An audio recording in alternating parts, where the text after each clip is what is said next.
Hello students, good morning to all of you. तो हम लोग आज न्यू यूनिट स्टार्ट करते हैं, current electricity.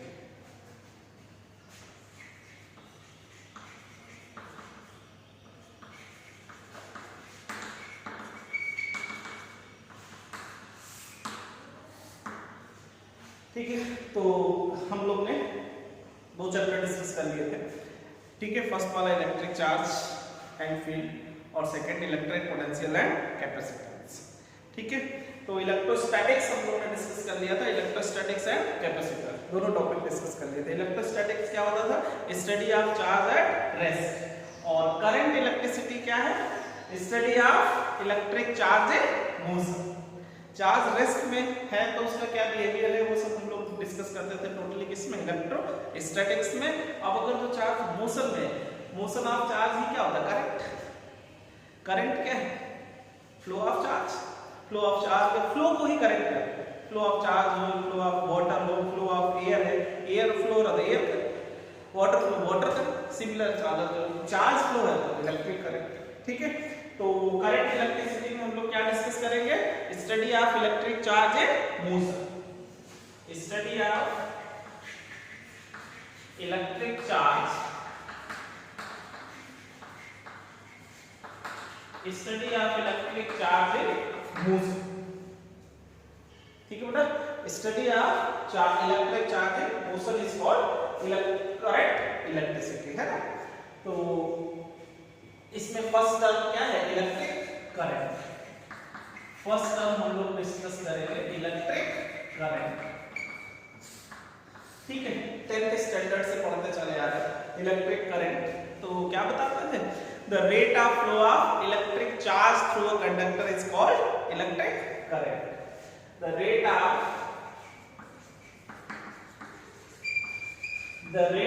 Flow of electric charges, rate of flow of electric charges through a conductor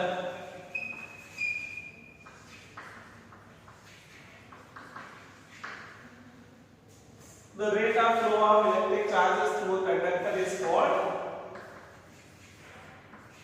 called an electric current.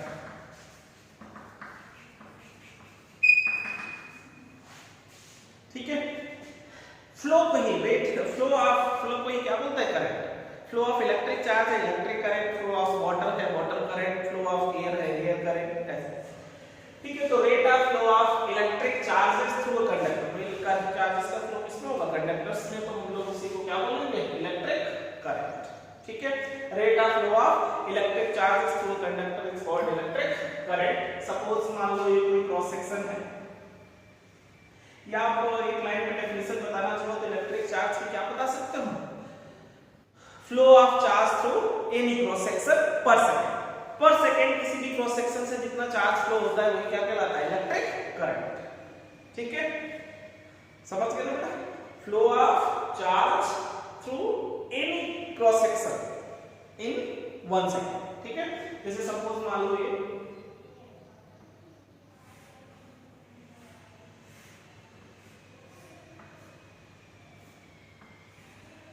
कोई cross section है।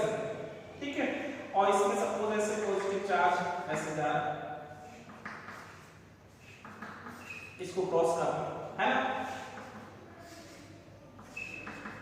ऐसे cross कर दिया,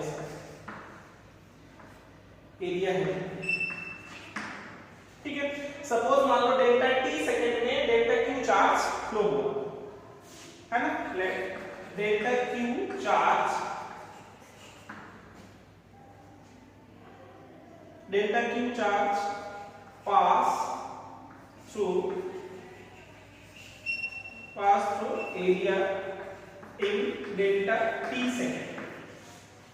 ठीक है, तो average current in this area, then average current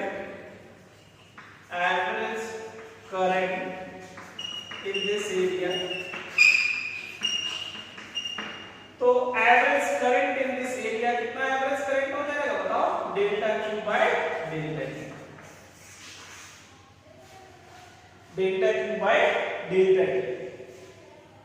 ठीक है, इंस्टेंटेनियस करंट चाहिए तो I is equal instantaneous current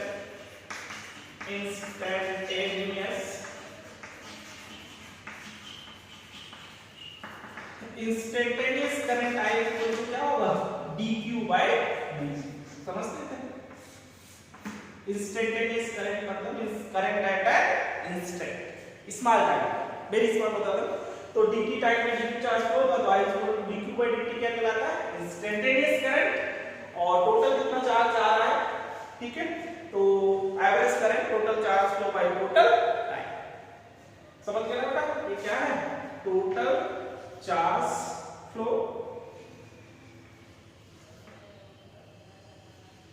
total charge passes by total time interval. ठीक है बेटा। आप सपोज जैसे कोई क्रॉस सेक्शन है ये कोई क्रॉस सेक्शन है और इसमें सपोज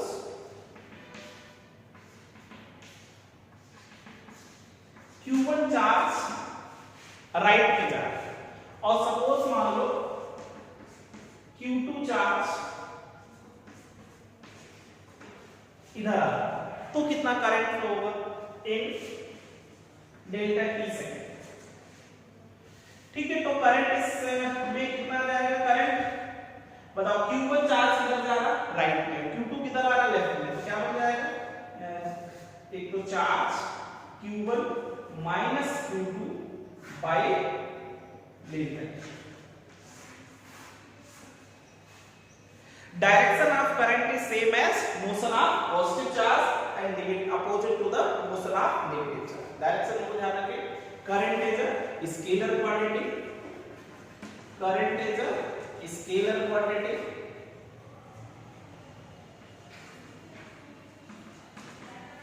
करंट स्केलर क्वांटिटी है बट करंट में डायरेक्शन भी है और मैग्नीट्यूड भी है। ये स्केलर क्वांटिटी क्यों कहते हैं क्योंकि वेक्टर एडिशन लॉ को फॉलो नहीं करता अलजेब्रिक सम होता है करंट का है ना। तो करंट इज ध्यान रखिए scalar quantity direction of current is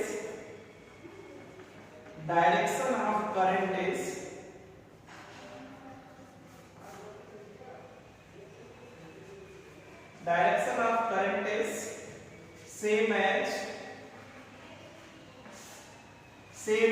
motion of positive charge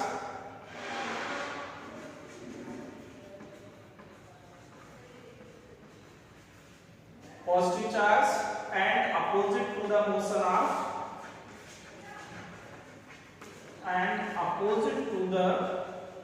motion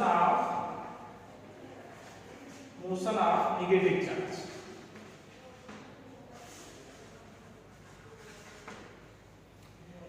ठीक है बेटा।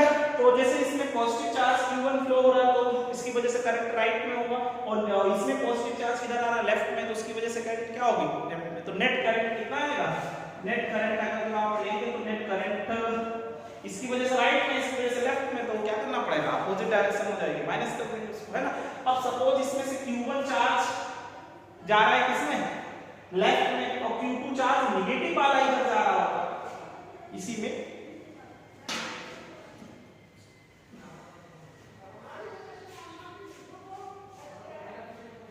ठीक है बेटा ध्यान रखिए।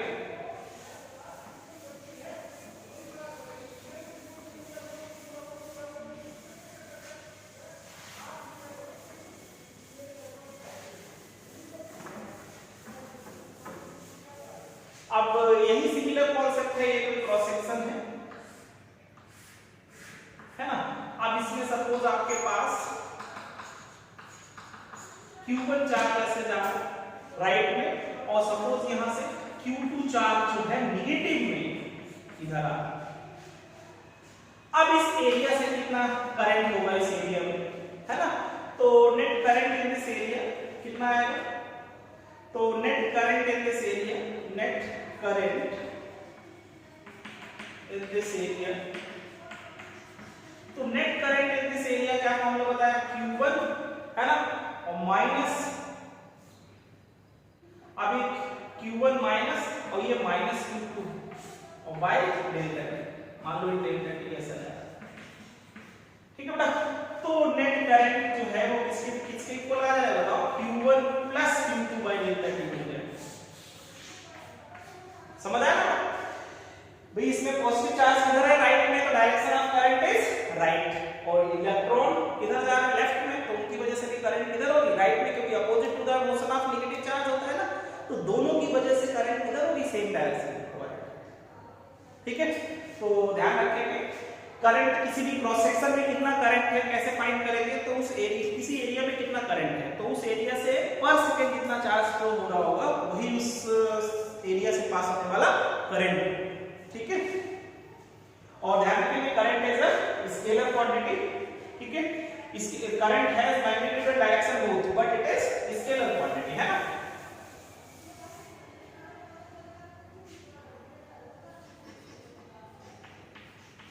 Current has magnitude and direction,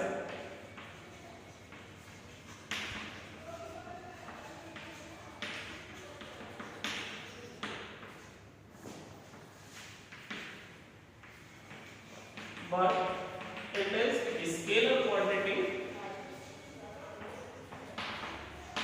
because it does not follow vector addition law, but it does not follow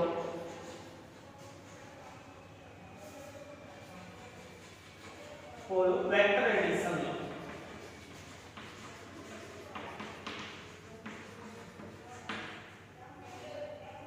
है ना, because it does not follow, है ना, but it is scalar quantity because it does not follow vector addition law। जैसे suppose आपके पास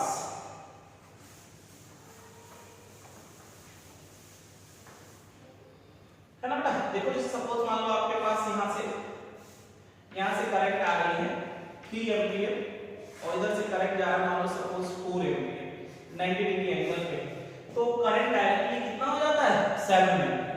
और bye vector addition law अगर हम net current by vector addition law, by vector addition law, vector addition law तो क्या कहता है, कैसे निकालना चाहिए बताओ, I1 मतलब 3 का स्क्वायर प्लस 4 का स्क्वायर प्लस 2 into 3 into 4 और cos 90 तो 0, तो कितना होना चाहिए 9 plus 16 plus 0 मतलब 25, कितना आना चाहिए बताओ 5 एम्पीयर, जबकि है कितना 7 एम्पीयर, इसका मतलब है करेक्ट। ठीक है बेटा, current is a scalar quantity because it does not follow vector addition law. ठीक है, और ध्यान रखें कि direction of current is same as motion of positive charge and opposite to the motion of negative charge. अब ये दोनों point ध्यान रखना, जैसे Q1 चार्ज राइट में जा रहा है, Q2 पीछे आ रहा है, तो नेट करंट कैसे निकालोगे, Q1 minus Q2 by negative, है ना। और suppose Q1 plus charge right में जा रहा है, Q2 माइनस वाला लेफ्ट में जा रहा है, तो Q1 प्लस आगे जा रहा है ना, मींस क्या हुआ करंट राइट में, और ये लेफ्ट में जा रहा है तो उसकी वजह से भी करंट राइट में, तो दोनों की करंट क्या हो जाएगी, एड अप हो जाएगी।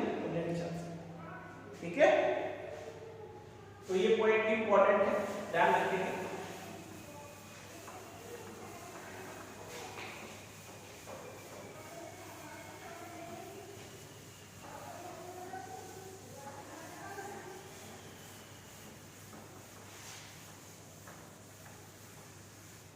तो ध्यान रखिए बेटा,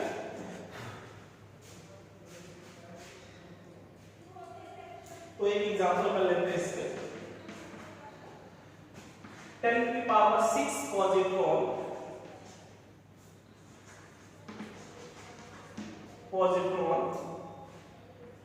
flow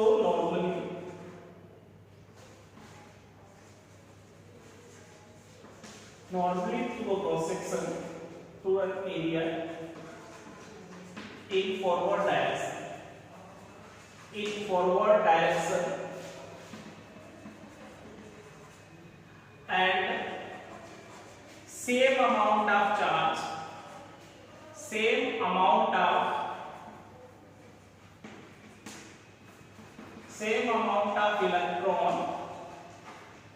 electrons moves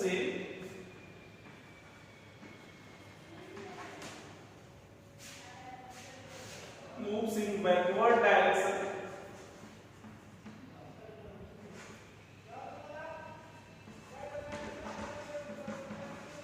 in 10 millisecond। in 10 millisecond. Find current flowing area. Find current flowing area.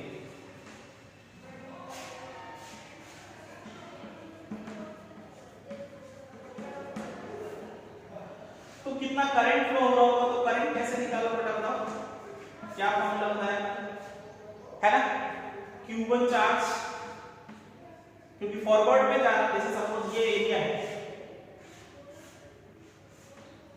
इससे Q1 ये पॉजिटिव चार्ज इधर जा रहा है, प्रोटॉन पॉजिटिव, और ये मान लो इलेक्ट्रॉन्स किधर जा रहे हैं, पीछे, ठीक है। तो Q1 कितना हो जाएगा, एक पॉजिट्रॉन पे कितना चार्ज होता है, Q1 की वैल्यू कितना हो जाएगा बताओ, 10 की पावर 6 into E, और Q2 भी 10 की पावर 6 into E, लेकिन कैसा, नेगेटिव, है ना। तो देख लेंगे, Q1 minus Q2 by delta T, तो Q1 है 10 की पावर 6 E, और माइनस, और इधर भी माइनस 10 की power 6 into E by 10 into 10 की पावर -2, है ना बेटा। तो I is equal to 10 की पावर 6 into E और प्लस 10 की पावर 6 into E by 10 की पावर -2, है ना। तो 2 into 10 की पावर 6 into E by 10 की पावर -2, तो 2 into 10 की पावर 8 into E, और E कितना होता है, E है 1.6 into 10 की पावर -90, है ना। तो आपके पास 3.2 into 10 की पावर -11 एम्पियर है ना। Unit of current is ampere, ये भी ध्यान रखना, unit of current ampere, SI unit of current is ampere, है ना। तो ध्यान रखेंगे इस टाइप से करते, ठीक है। अगर तो ये पॉजिट्रॉन जिस डायरेक्शन में जा रहे हैं, सेम डायरेक्शन में अगर तो क्या होता है, इलेक्ट्रॉन जा रहे होते हैं, तो करंट क्या आ जाती है बताओ, 0।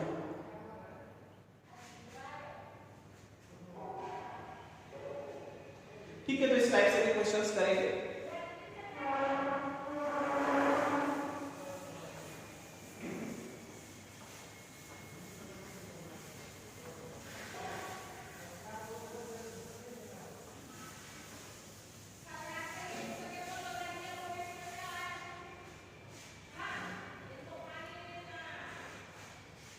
ठीक है बेटा, इंस्टेंटेनियस करंट पे भी हम लोगों ने बात की थी, instantaneous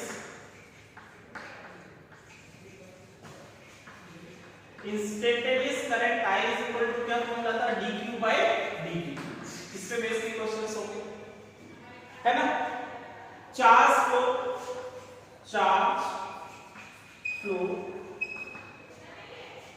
through AB cross section, charge flow through an area in time interval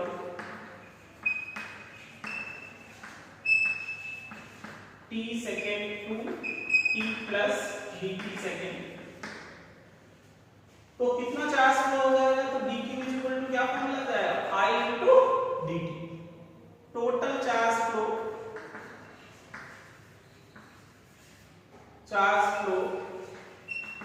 in time interval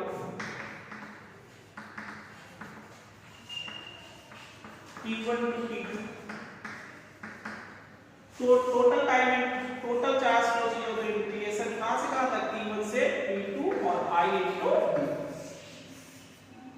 total charge flow चाहिए तो क्या करना पड़ेगा, इंटीग्रेशन। और एक बात ध्यान रखो, जैसे करंट और टाइम ग्राफ है, जैसे सपोज ये टाइम है और ये करंट, और सपोज ऐसा ग्राफ है ना। तो अब मान लो ये टाइम t1 है, ये टाइम t2, और यहाँ पे I करंट है,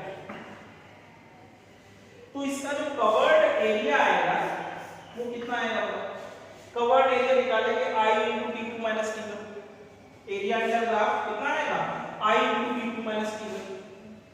तो ये भी ध्यान रखेंगे, टोटल चार्ज फ्लो किसके इक्वल होता है, the area covered area covered under IT graph. ठीक है, करंट और टाइम ग्राफ में कवर्ड एरिया को भी किसको बताएगा? टोटल चार्ज को।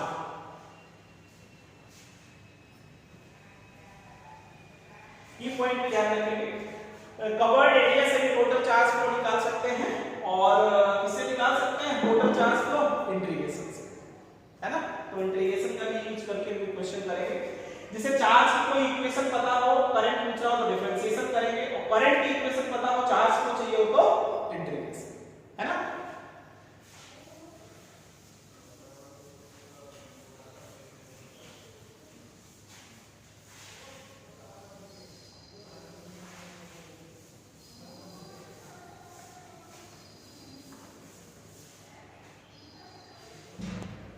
जैसे सपोज आपके पास एक एग्जांपल ले लेते हैं, करंट और टाइम ग्राफ ऐसा दिया है, time and current,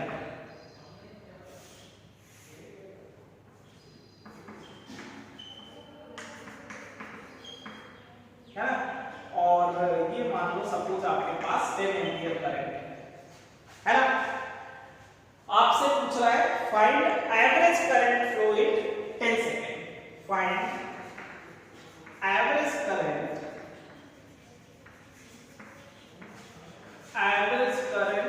flow in 10 second. तो सबसे पहले क्या एवरेज करंट कैसे निकालते थे? Average current total charge flow by total time, है ना। तो एवरेज करंट होता था total charge flow by total time. Total charge flow कैसे निकालेंगे? कवर्ड एरिया से। तो टोटल चार्ज फ्लो कितना आ जाएगा? Covered area half base into height, है ना। तो कितना आ गया? 50 कूलम, है ना। तो 50 coulomb average current 50 coulomb by 10 second, तो कितना आ जाएगा? 5 एम्पीयर। 5 एम्पीयर क्या आ जाएगी? Average current. ऐसे सॉल्व करें, है ना। तो ऐसे क्वेश्चंस होंगे। एक और एग्जांपल ले लेते हैं। इफ करंट टाइम इक्वेशन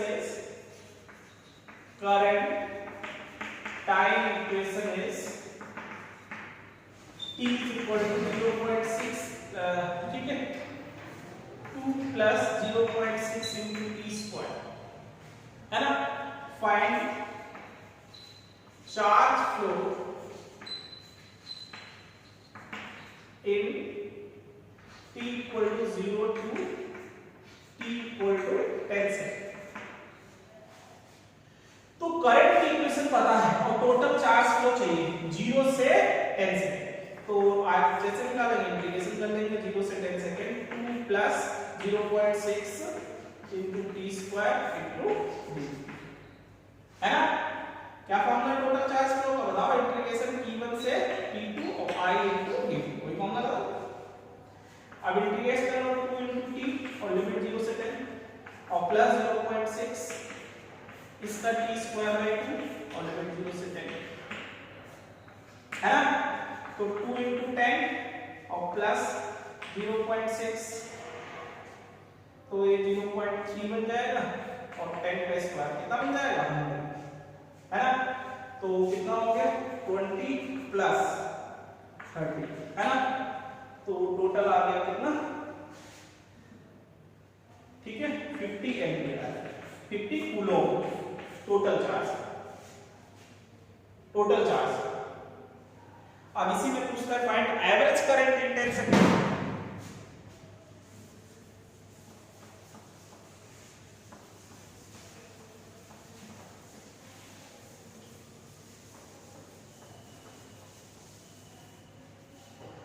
इसी में कहता है also find average current in t equal to 0 to t equal to 10 second. तो एवरेज करंट कैसे निकालते हैं? Total charge flow by total time. तो टोटल चार्ज फ्लो कितना निकाला है बताओ? 50 कूलम और टोटल टाइम 10 सेकेंड, कितना आ जाता है? 5 एम्पीयर। ऐसा टोटल चार्ज फ्लो है ना 50 कूलम, तो ऐसे क्वेश्चंस नहीं होंगे। करंट गिवन होगा तो पहले चार्ज निकालने के लिए क्या करना पड़ेगा, फाइंड चार्ज फ्लो पूछ रहा था तो क्या करेंगे, हेनरी। ठीक है बेटा, तो ध्यान रखना है।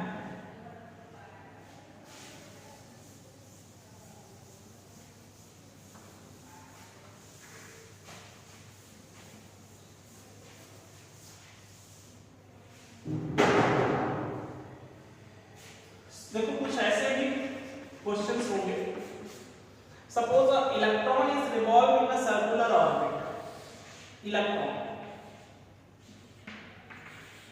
किसी एक्सिस के अबाउट ओमेगा एंगुलर वेलोसिटी से मान लो रिवॉल्व कर रहा है ना।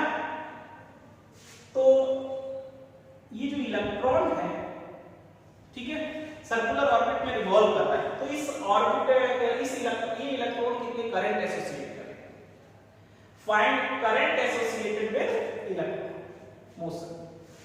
Find current associated due two electron motion.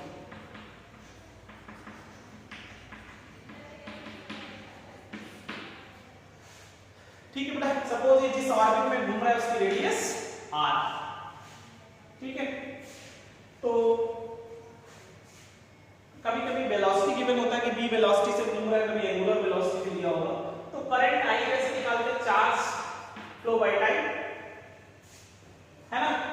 अब चार्ज फ्लो कैसे निकालेंगे, सपोज मान लो पर सेकेंड n सर्कल है, इसकी फ्रीक्वेंसी सपोज मान लो n, फ्रीक्वेंसी समझते हैं, नंबर ऑफ रिवॉल्यूशन से 1 second, number of revolution in 1 second.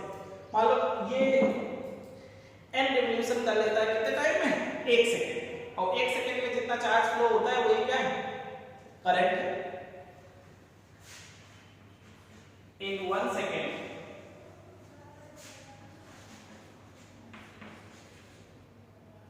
in 1 second charge flow is, जैसे हमने इसमें कोई एक छोटा सा क्रॉस सेक्शन ले लिया, charge flow in an area, तो कितना चार्ज फ्लो हो रहा होगा 1 सेकंड में। तो चार्ज की बात करो, n क्या है, n फ्रीक्वेंसी सपोज ले लिया, इसका क्या है फ्रीक्वेंसी, फ्रीक्वेंसी क्या है, number of revolution in 1 second. 1 second में एक रिवॉल्यूशन होने से कितना चार्ज गया होगा,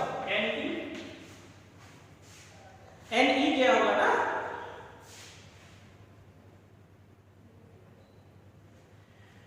ठीक है, क्योंकि n रिवॉल्यूशन हुआ, एक रिवॉल्यूशन में एक इलेक्ट्रॉन इसको क्रॉस करेगा, दूसरे रिवॉल्यूशन में दूसरा, फिर वही इलेक्ट्रॉन आएगा, तीसरे में फिर वही इलेक्ट्रॉन आएगा, तो n टाइम्स चला गया तो कितना चार्ज चला गया, ne। तो current I is equal to ne by 1 second, है ना। तो I is equal to n को हम लोग क्या लिख सकते हैं, 1 by t भी लिख सकते हैं, फ्रीक्वेंसी टाइम पीरियड के रेसिप्रोकल कहते हैं ना, ऐसे भी लिख सकते हैं। और टाइम पीरियड को आप कैसे निकाल सकते हो बताओ, 2 pi r by v, time period तो समझ रहे होगे ना, 2 pi r by v। तो आप इसको I is equal to EV by 2 pi r, इस पे बेस भी न्यूमेरिकल करेंगे, या ओमेगा के टर्म में चाहिए तो V is equal to r omega होता है, तो आप इसको I is equal to E r omega by 2 pi r, तो r से r कैंसिल, है ना। तो आप इसको current is equal to E omega by 2 pi v। Omega given हो तो ओमेगा के टर्म में वैसे स्पीड गिवन होता तो I E v by 2 pi r लगा सकते। ठीक है, हमने कोई भी एक स्मॉल सेक्शन ले लिया, अब इससे कितना चार्ज फ्लो हो रहा होगा 1 सेकंड, ये फाइंड करेंगे। तो 1 सेकंड में मान लो n रिवॉल्यूशन हुए, n revolution completed in 1 second.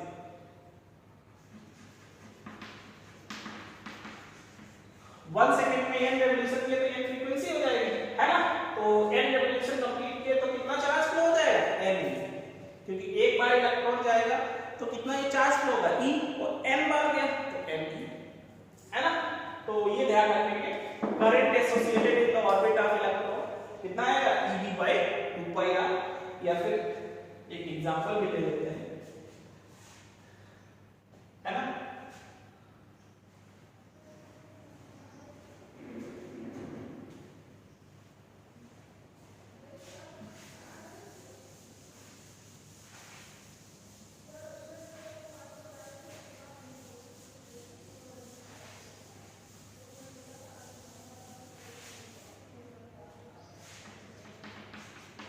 In Bohr's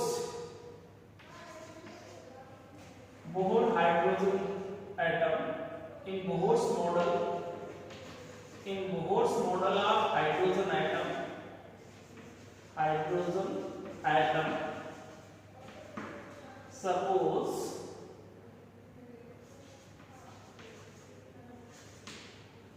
electron revolve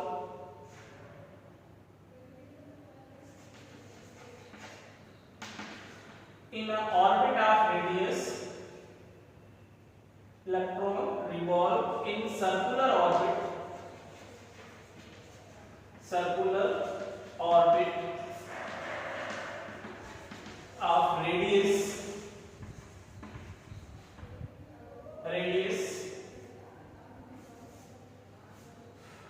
5 into 10 to the power minus 11 meter with speed 2.2 into 10 to the power 6 meter per second, है ना। Find current associated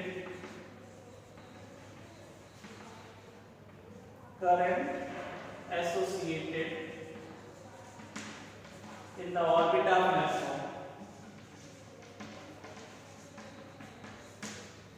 तो कितना क्या फॉर्मूला लगाएंगे, ये लगा लेंगे Ev by 2 pi, है ना। तो T 1.6 into 10 की पावर -19 और B कितना है 2.2 into 10 की पावर 6 by 2 pi into 3.14 और R है 5 into 10 की पावर -11, है ना। तो देख लेंगे इसको, ये इनटू 1.1, है ना। और तो current I is equal to आपके पास 16 into 1.1 into 10 की पावर, ये 6 इससे चला जाएगा -13 और -11 इधर चला गया -2 बचा, है ना। और by 3.14 into 5 कर लेंगे, है ना। तो इतने एम्पियर करंट आ रहा है,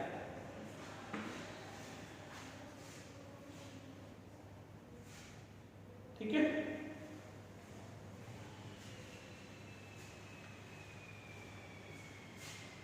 तो ऐसे सॉल्व कर लेंगे।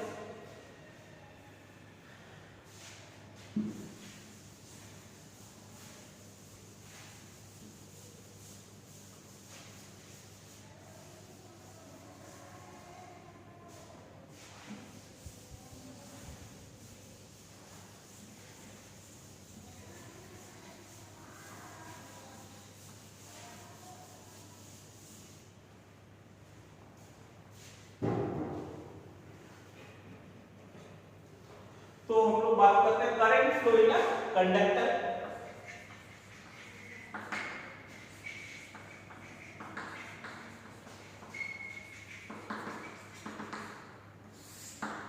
Electric current flow in conductor. तो कंडक्टर्स में क्या होते हैं, फ्री इलेक्ट्रॉन्स और पॉजिटिव आयंस तो क्या होते हैं, फिक्स होते हैं लैटिस, वो नहीं मूव करते। तो करंट का फ्लो किसकी वजह से होता है, ड्यू टू फ्री इलेक्ट्रॉन्स। तो कंडक्टर में क्या होता है, फ्री इलेक्ट्रॉन्स की वजह से करंट डेवलप होती है, लेकिन कब, जब कोई हम एक्सटर्नल फील्ड अप्लाई करते हैं। जब तक एक्सटर्नल फील्ड अप्लाई नहीं करते हैं, फ्री इलेक्ट्रॉन्स किसमें मूव करते हैं, रैंडम मोशन करते हैं, नेट करंट क्या रहती है, 0। ठीक है, कंडक्टर के फ्री इलेक्ट्रॉन वैसे ही मूव करते हैं जैसे एयर मॉलिक्यूल इन सराउंडिंग में हर जगह का ऑक्सीजन का जो भी है वो क्या है, सेम अमाउंट हम लोग एज्यूम करते हैं, जितनी ऑक्सीजन यहाँ पे आ रही है उतनी यहाँ पे आ रही है, ऐसा तो नहीं यहाँ जाता है, सब लोग यही बात है ना। बट ऐसा नहीं, सिमिलर वे करंट वैसे ही मूव करते हैं कंडक्टर के अंदर जैसे एयर, जैसे सराउंडिंग में air molecule same free electron move करते हैं। तो कंडक्टर के अंदर फ्री इलेक्ट्रॉन मूव करते हैं, जब तक कोई एक्सटर्नल फोर्स नहीं है वो रैंडमली मूव करते हैं। नेट करंट कंडक्टर में क्या रहती है, 0। जब कोई हम एक्सटर्नल बैटरी वैटरी लगाते हैं तो सब इलेक्ट्रॉन किसकी तरफ जाते हैं, पॉजिटिव टर्मिनल की तरफ, तो सबकी डायरेक्शन सेम हो जाती है तो करंट जनरेट होती है। तो करंट डेवलप कब होती है, जब हम कंडक्टर के क्रॉस कोई एक्सटर्नल सोर्स लगाएं, एक्सटर्नल बैटरी, इलेक्ट्रिक फील्ड उसके अंदर जनरेट करें तब, अदरवाइज नेट करंट कंडक्टर में क्या होती है, जीरो। और कंडक्टर में करंट किसकी वजह से, तो ड्यू टू फ्री इलेक्ट्रॉन्स, क्योंकि इसमें जो पॉजिटिव आयन होते हैं वो तो फिक्स होते हैं लैटिस में, मूव किसका होता है, फ्री इलेक्ट्रॉन्स का, है ना। तो सपोज कोई ये कंडक्टर है, इन absence of external field, in absence of external field, in absence of external field है, जैसे कोई एक इलेक्ट्रॉन इधर जा रहा होगा तो कोई इलेक्ट्रॉन इधर आ रहा होगा, है ना, नीचे जा रहा होगा तो कोई इलेक्ट्रॉन ऊपर जा रहा होगा, रैंडम मूव करेंगे, नेट करंट इसमें कितना रहेगा, जीरो। लेकिन in presence of external field,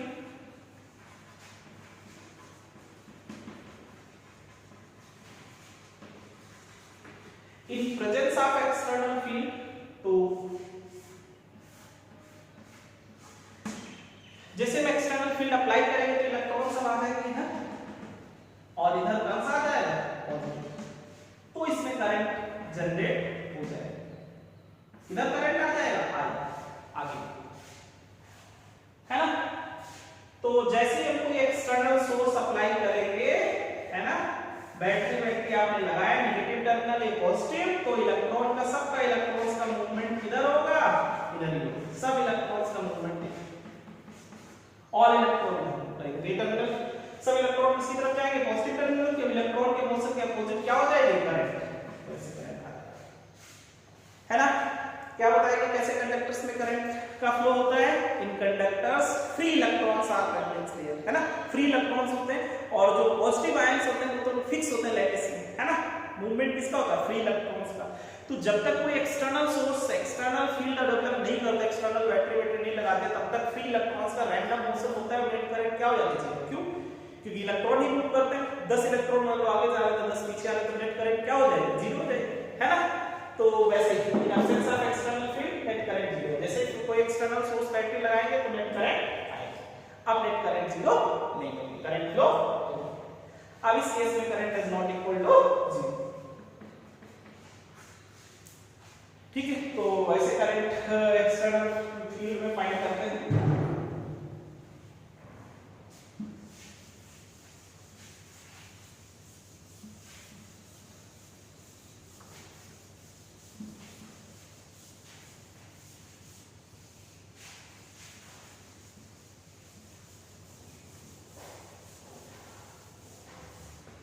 तो नेक्स्ट एक छोटा सा टर्म हम लोग देखते हैं, करंट डेंसिटी, करंट डेंसिटी, ये करंट का वेक्टर फॉर्म है, वेक्टर फॉर्म ऑफ करंट, है ना।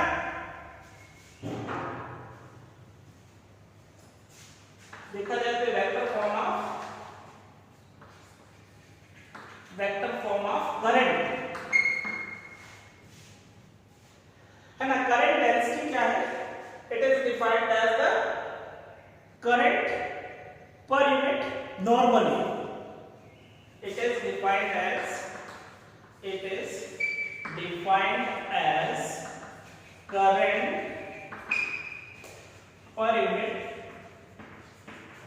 normally, it is defined as current per unit normally, it is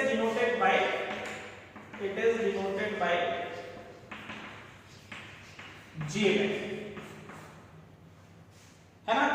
तो क्या फॉर्मूला है, करंट पर यूनिट एरिया, तो Ij is equal to I by A, magnitude, है ना।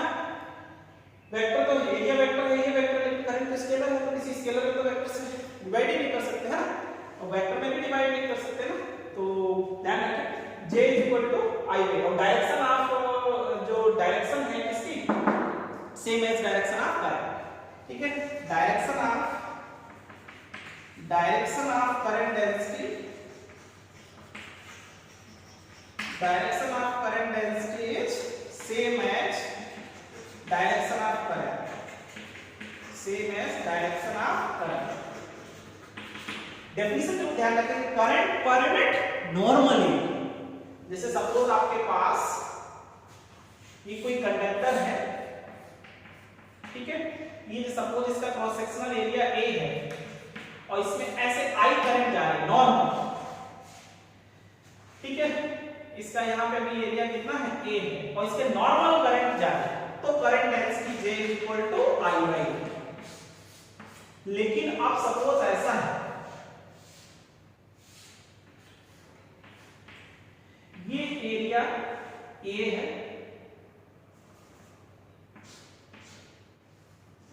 ये थीटा एंगल पर ये एरिया ए डैश है।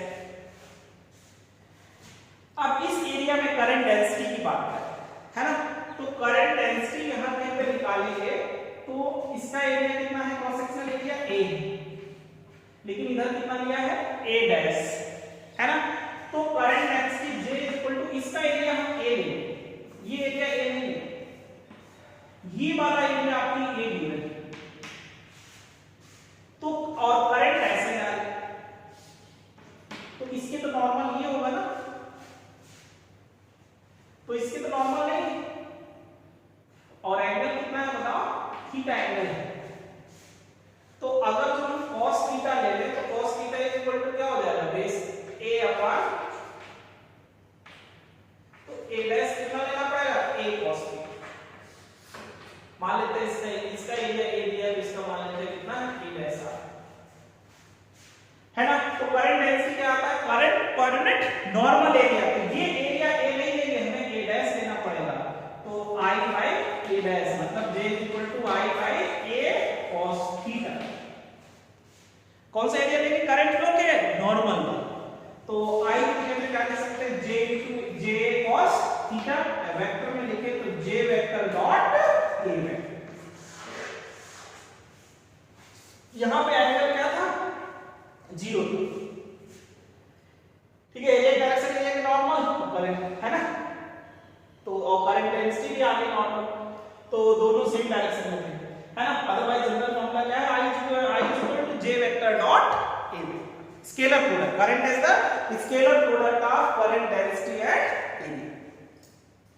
यूनिट आप समझ लोगे इसका क्या बन जाएगा बताओ, unit ampere per metre square, dimension कितना आ जाएगा, L2A, है ना, L स्क्वायर और एम्पीयर तो करंट का ही होता है, तो ऐसे सॉल्व करेंगे। करंट डेंसिटी डेफिनेशन समझ आ गई, करंट डेंसिटी क्या है, it is defined as current per unit normal area. Generally एक लाइन में डेफिनेशन हम लोग याद रखते हैं, current per unit area is called current density, ठीक है, करंट पर यूनिट एरिया ही करंट डेंसिटी होता है, लेकिन current per unit normal area होता है, तो करंट करेक्ट डेफिनेशन, ठीक है, तो ऐसे सॉल्व करेंगे। करंट डेंसिटी वेक्टर फॉर्म है, करंट का क्या कहलाता है, करंट डेंसिटी।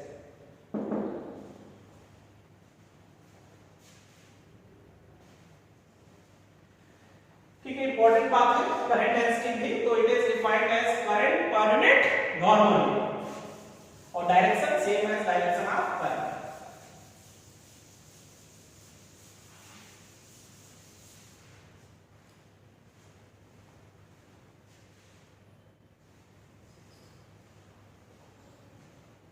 ठीक है, फिर आजकल इतने ही रखते हैं, अब हम लोग कल डिस्कस करेंगे ड्रिफ्ट वेलोसिटी, इंपॉर्टेंट है drift velocity, relation between current and drift velocity और ओम्स लॉ, ठीक है, तो इतना डिस्कस करेंगे आज। बेसिकली हम लोग ने इलेक्ट्रिक करंट और करंट डेंसिटी डिस्कस किया, तो इसको सही से रिवाइज करेंगे, ठीक है।